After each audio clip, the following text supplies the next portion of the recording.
The bright lights of the observation deck reflected off Captain Peter Maxwell's graying hair as he stood watching the stars. His ship, the U.S. Maverick, drifted quietly through space, its unusual hull catching and bending starlight in ways no other vessel could. He smiled, remembering how many times the Galactic Council had demanded he change its design. The Maverick looked nothing like other ships in space, where Council vessels were sleek and standardized.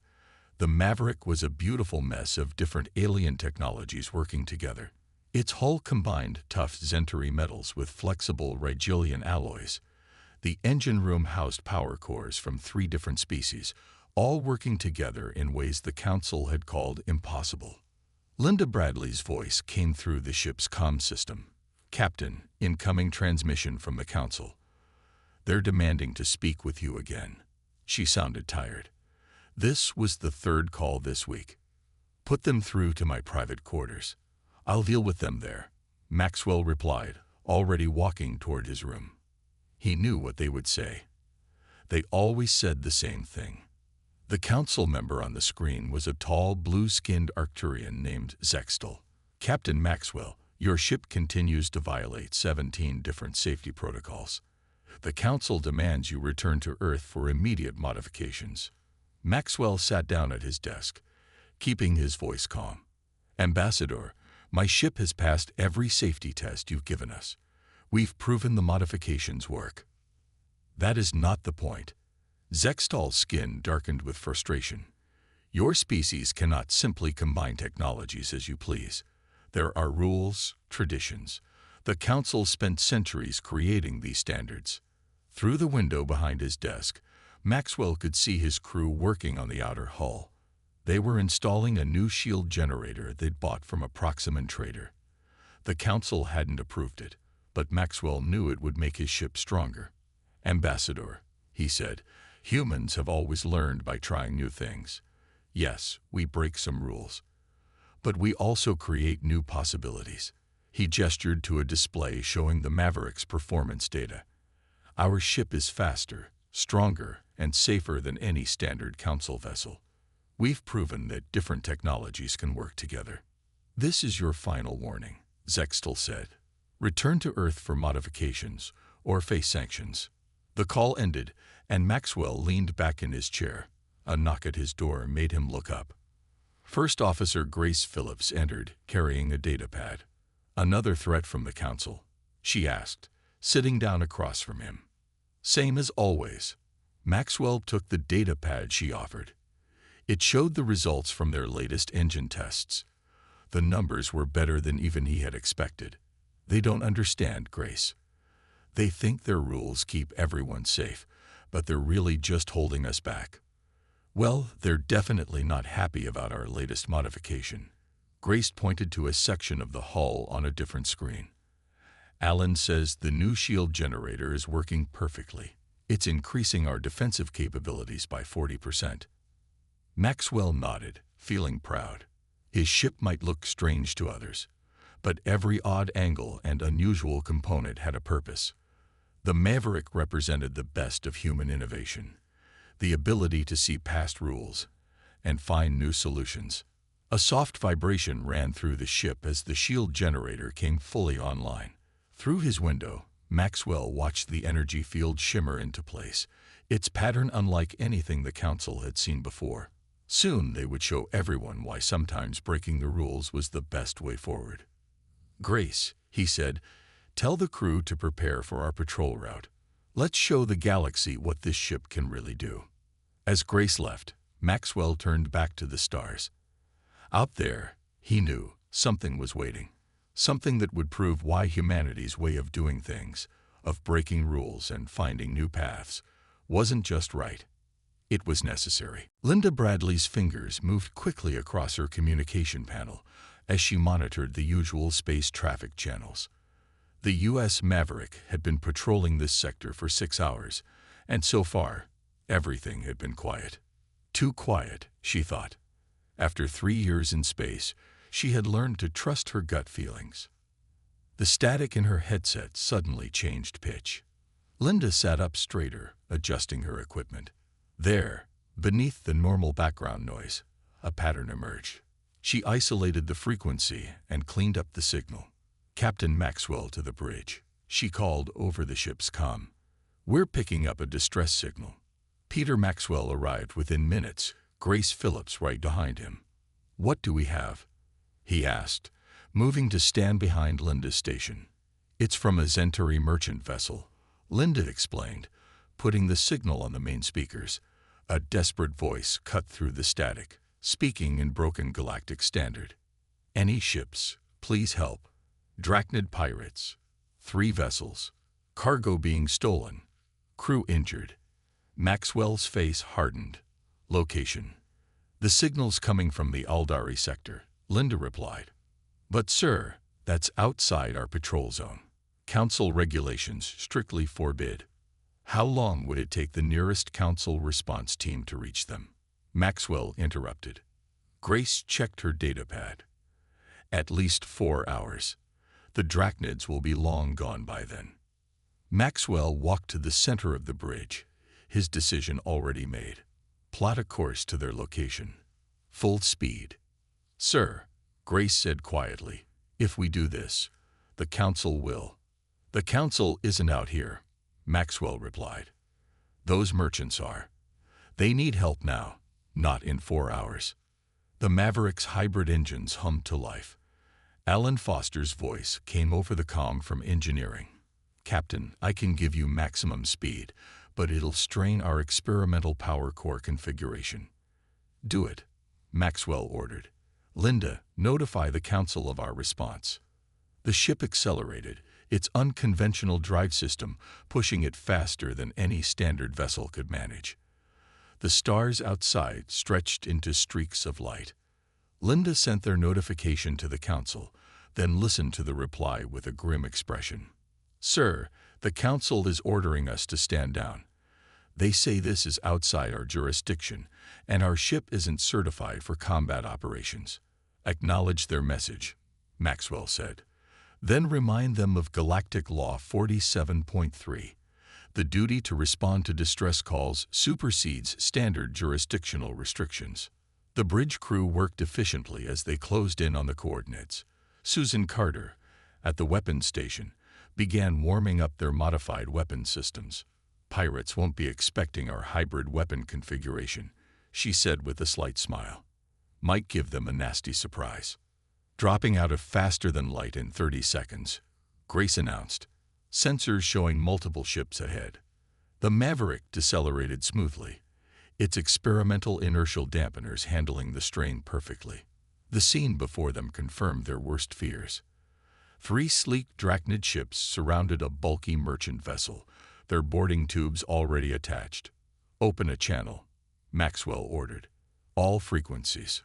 Linda nodded, and Maxwell spoke. "Attention Drachnid vessels. This is Captain Peter Maxwell of the U.S. Maverick. Release the merchant ship immediately and withdraw from this sector." Harsh laughter answered them. A gravelly voice responded. "A single human ship? Against 3 of us? Your council hasn't authorized you to fight, little humans. Leave now, and we might let you live." Maxwell's expression didn't change, but his eyes hardened. "Susan, target their boarding tubes. Alan, divert power to our shield modifications. Grace, prepare for evasive maneuvers." He paused, then added, "Let's show them why the Council's rules don't always account for everything." The Drachnid ships began to turn, their weapons powering up. They clearly expected an easy fight against a single vessel. They had no idea what the Maverick could do, or how dangerous humans could be when protecting others. "All hands," Maxwell announced shipwide, battle stations. "Let's make this quick." The first Drachnid ship fired, its energy weapons flashing through space.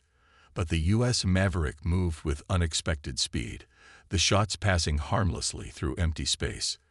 The human ship's modified engines gave it agility that surprised the pirates. "Their weapons are charging for another volley," Susan Carter reported from her station, her fingers dancing across the weapon controls. "Standard Drachnid attack pattern." Captain Maxwell nodded. "They think they know what we can do." "Alan, Activate the hybrid shield configuration. Down in engineering, Alan Foster grinned as he brought their special shield modifications online. The combination of Rigelian and Arcturian technology created an energy field unlike anything the pirates had seen before. When the next wave of enemy fire hit the Maverick, the shields didn't just block the attack, they absorbed it. Shield energy at 115%, Ellen reported. The absorption system is working better than we hoped. The pirates noticed too. Their comm channel crackled with confused chatter. What is this? Their shields should be failing. Maxwell allowed himself a small smile. Susan, show them what we've done with their stolen energy. Susan's hands moved quickly over her console. The Maverick's weapons, a unique mix of human and alien technology, powered up. The absorbed energy from the pirates' attack fed directly into their modified weapon systems, another combination the Council had called too dangerous to use. The first shot from the Maverick struck the nearest pirate ship's engines. Instead of the standard energy blast they expected, the weapon released a complex pulse that overwhelmed their shields and shut down their power systems. One ship disabled, Grace Phillips announced from her station, but the other two are moving to surround us. Linda Bradley monitored the communications channels as the pirates tried to coordinate their attack. They're confused, sir. They're trying to figure out what kind of weapons we're using. The remaining pirate ships split up, attempting to catch the Maverick in a crossfire. It was a good strategy against a normal vessel. But the Maverick wasn't normal. Ellen, give me everything you can from those engine modifications, Maxwell ordered. Grace, prepare for the spiral defense pattern we practiced. The Maverick spun in a way that should have been impossible for a ship its size. The modified engines let it turn tighter than any standard design could manage. Instead of being caught between the pirates, the Maverick curved around their attack, getting behind one of the ships.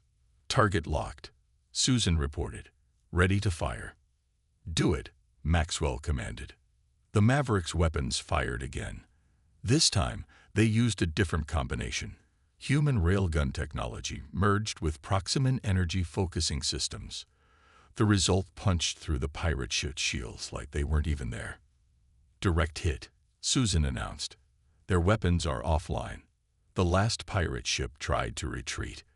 Their captain's voice came over the comm system, showing fear for the first time. What are you? No human ship should be able to do this. That's the problem with following all the rules, Maxwell replied. You never learn what's really possible. He turned to Susan. Disable their engines. Let's end this. The final shot from the Maverick struck perfectly. The last pirate ship drifted to a stop, its engines dark and quiet. Linda's voice cut through the after-battle silence. Sir, the Zenturi merchant captain is hailing us. The merchant's face appeared on their main screen, his expression showing a mix of relief and awe. We didn't think anyone would come. The council ships never arrive in time. How did you? Let's get your crew the medical help they need first, Maxwell interrupted kindly. Grace, prepare boarding teams with medical supplies. Alan, make sure our shield modifications are ready in case the pirates try anything. As his crew moved to help the merchants, Maxwell watched the disabled pirate ships on his screen. Soon, the council would arrive and see what the Maverick had done. They would demand explanations about every rule they had broken to win this fight. Maxwell looked forward to showing them the results. Sometimes, breaking the rules wasn't just about being rebellious. Sometimes, it was about finding a better way to protect people. As the U.S. Maverick's medical teams helped the injured Zenturi merchants, Susan Carter noticed something strange on her weapons display. The energy readings from one of the disabled pirate ships didn't match typical Drachnid patterns. She zoomed in on the scan results, her eyes widening. Captain, she called out, you need to see this. Peter Maxwell walked to her station, studying the readings on her screen. The numbers didn't make sense at first, but then he saw what had caught Susan's attention. The largest pirate ship wasn't just any vessel. It was built on top of a stolen council dreadnought frame. Linda, Maxwell called out, get me a direct scan of their hull composition. Working at her station, Linda Bradley refined their sensor focus. Sir, the outer layer is definitely drachnid. But underneath, she paused, double-checking her readings. It's a council ship. They've just modified it to look like a pirate vessel. The revelation changed everything. No wonder the pirates had seemed so confident when they first saw the Maverick. They had been flying a modified council warship, one of the most powerful designs in the galaxy. Grace, full scan of that vessel, Maxwell ordered. I want to know exactly what we're dealing with. As Grace Phillips began the scan, Alan Foster's voice came through the comm system. Captain, their power core is starting to recover. They're doing it slowly, trying to hide it from our sensors.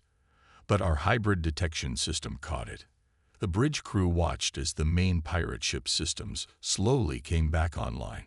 The pirates thought they were being subtle, but the Maverick's unconventional sensor array saw everything. Sir, Richard Boyd called from his science station. I'm seeing something interesting in their power distribution. The way they've modified the council systems, it's created a weakness, one that normal council ships wouldn't be able to detect. Maxwell moved to Richard's station, examining the data. The science officer pointed to a pattern in the energy flows. See here. They had to change the standard power layout to hide their modifications, but that's made their whole system unstable in a way that our hybrid weapons could exploit. Could we disable them permanently? Maxwell asked. Richard nodded slowly. Yes, but... He hesitated. If we do this, we'll be revealing that we found a flaw in council ship design, one that affects every vessel built to their standards. The implications were huge. This wasn't just about stopping pirates anymore. They had stumbled onto information that could change the balance of power in the galaxy. How many council ships could be vulnerable to this same weakness? Grace asked. All of them, Richard replied quietly. Their standardization rules mean every ship follows the same power distribution pattern. It's what they've always said made their ships safer and more reliable. Maxwell stood in silence for a moment, considering their options. The pirate ship's power levels were still rising. Soon, they would be able to fight again. But using their discovery meant showing everyone a critical flaw in council ship design. Sir, Linda interrupted his thoughts. The pirates are powering up their weapons. And she adjusted her controls. They're sending out a distress call using council emergency frequencies. They're calling for help, claiming we're the pirates. Susan's hands moved to her weapon controls. We can't let them restore full power. Once that council frame is fully online, they'll be much harder to stop. Maxwell looked at his crew, seeing the determination in their faces. They had all worked together to create this ship, to prove that breaking the rules could lead to something better. Now they had to decide how far they would go to prove they were right. Richard, he said finally, prepare the targeting data. Susan, ready weapons. He turned to face the main screen, watching the pirate ship's power levels continue to rise. If they want to hide behind council technology, let's show them why those precious standards aren't as perfect as everyone thinks. The stolen council dreadnought's weapons came online with a flash of energy that lit up space. Its true form was now clear to see, the pirate modifications falling away as its original systems activated. The vessel was nearly twice the size of the Maverick, its hull gleaming with the distinctive silver blue of council technology. They're charging weapons, Susan Carter announced from her station. Council-grade plasma cannons, much stronger than their pirate weapons.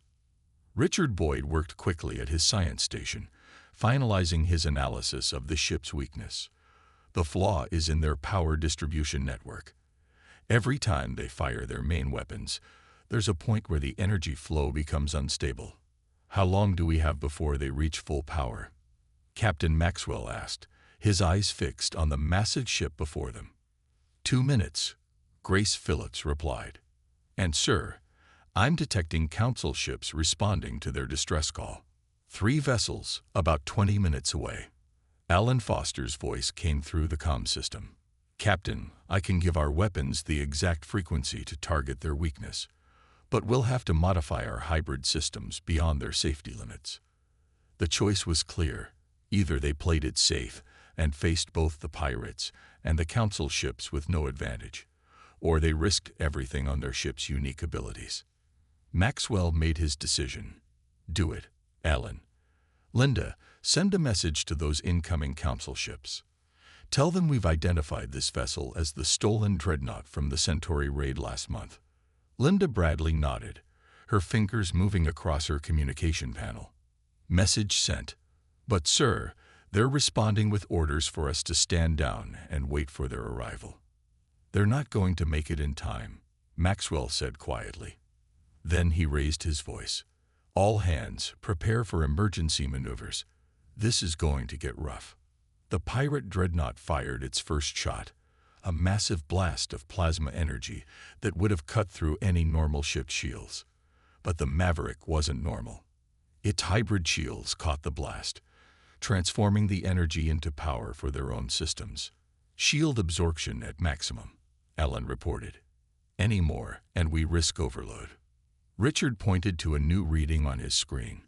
"There, did you see it? When they fired, their power grid fluctuated exactly where I predicted. One more big shot, and we'll have our opening." The pirate captain's voice boomed over their comm system. "Surrender now, and we might let your crew live. You've seen what a real Council warship can do. Your modified toy can't stand against proper engineering." Maxwell smiled. "Susan, target their port power distribution node. Alan, route all our absorbed energy to the weapons. Let's show them what human engineering can really do." The Maverick moved with impossible grace for a ship its size, spinning around the dreadnought's next attack. Susan's fingers flew across her weapon controls, adjusting their hybrid weapons to the exact frequency Richard had identified. "Firing solution ready," she announced. "We'll only get one shot at this." Maxwell stood from his chair, watching the massive ship on their main screen. Everything they had done, every rule they had broken in building the Maverick, had led to this moment. "Fire," he ordered. The Maverick's weapons released a beam of energy unlike anything the Council had ever seen. It struck the dreadnought exactly where Richard had predicted the weakness would be. For a moment, nothing seemed to happen. Then the pirate ship's power grid began to collapse. System after system shut down as the carefully regulated energy flow that all Council ships depended on fell apart. The mighty dreadnought didn't explode or break apart. It simply went dark, dead in space. "Direct hit," Susan reported, unable to keep the pride from her voice. "All their systems are offline. They're not going anywhere." Maxwell watched the dead ship floating before them. Soon, the Council vessels would arrive and see exactly how their perfect standards had been defeated. The galaxy was about to learn that sometimes the best solutions came from breaking all the rules. The bridge of the U.S. Maverick buzzed with activity as the crew worked to secure their victory. The stolen Council dreadnought floated powerless in space, its systems completely shut down by their precise strike. Behind it, the Centauri merchant ship had already jumped to safety, carrying word of the Maverick's incredible feat. "Council ships will be here in 12 minutes, Linda Bradley announced from her communication station. She paused, listening to incoming signals. "They're demanding a full report on what just happened."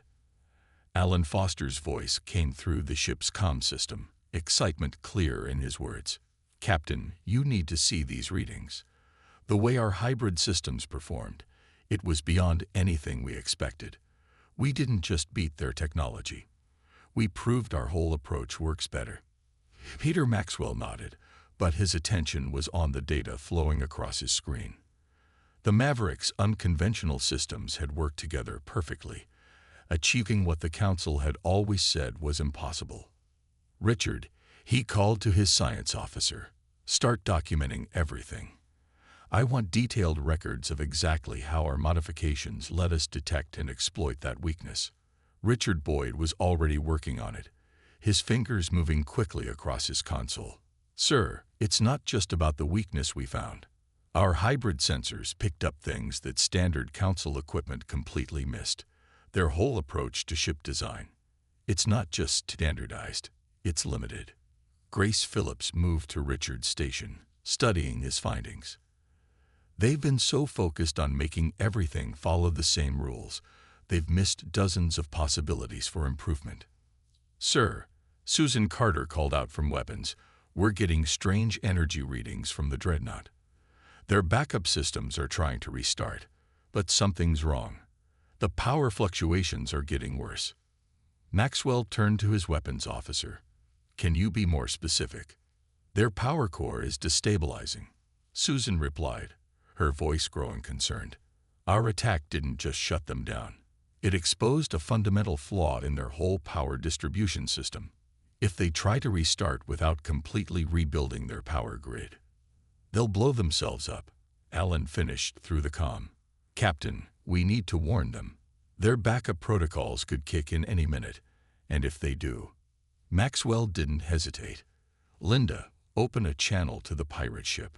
The main screen lit up with the image of the pirate captain, his scaled face showing a mix of anger and fear.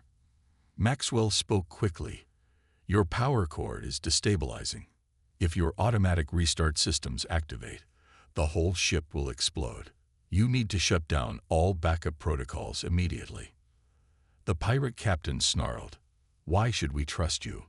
You did this to us. Because if I wanted to destroy you, I already would have.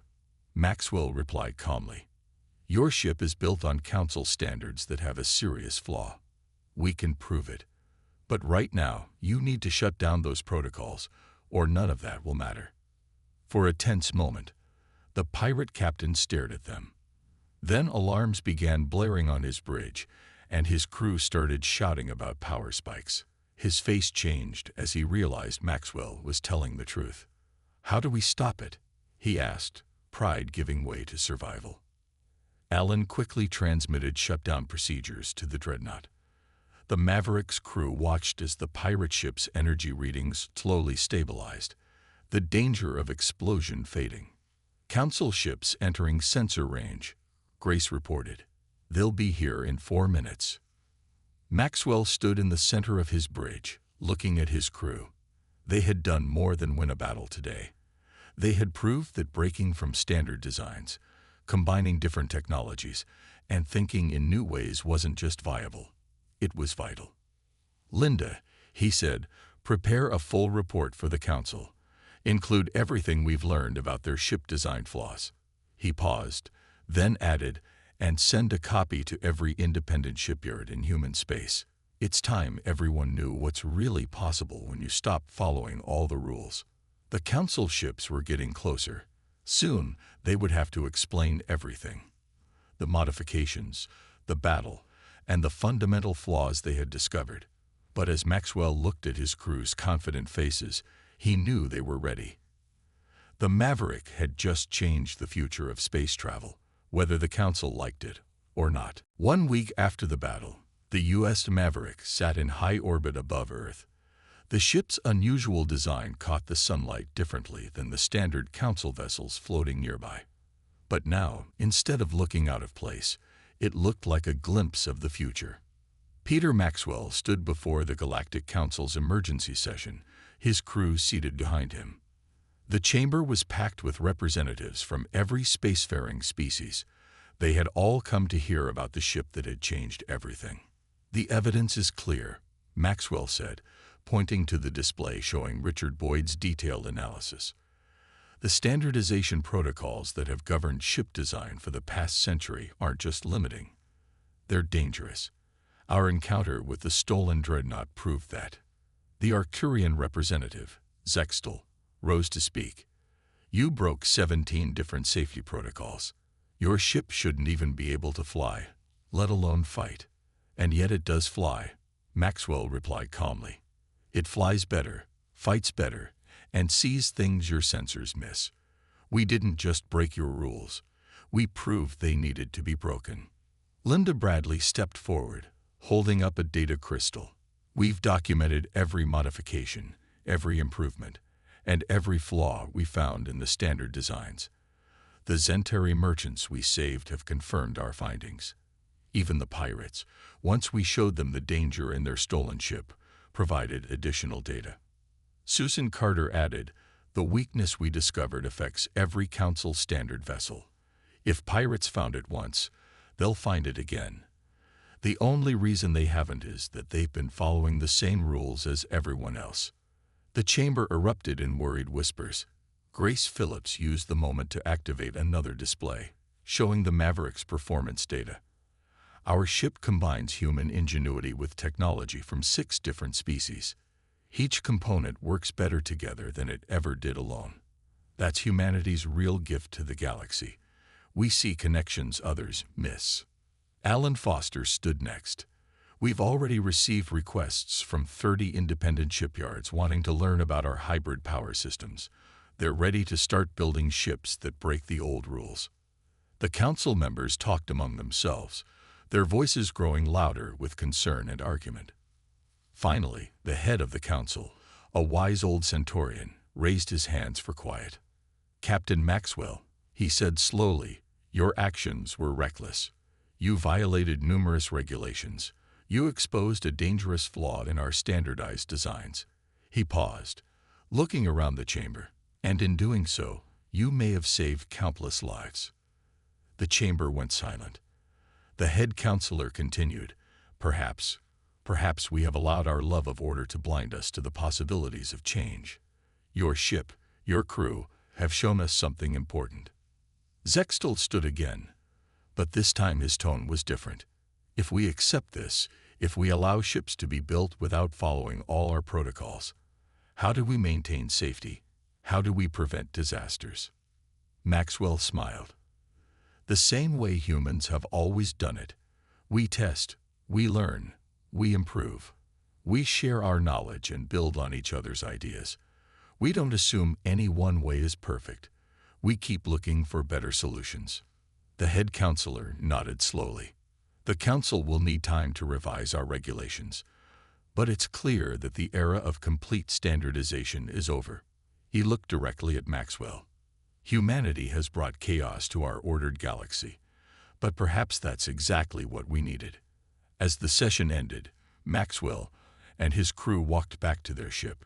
Through the station's windows, they could see other vessels coming and going, all of them still following the old designs. But that would change soon.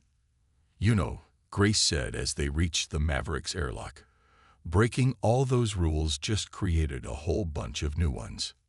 Maxwell laughed. True. But this time, the rules will be about helping people build better ships, not telling them they can't. He looked at his crew, feeling proud of what they had accomplished. The galaxy just got a lot more interesting. Inside the Maverick, systems hummed with power that defied old limitations.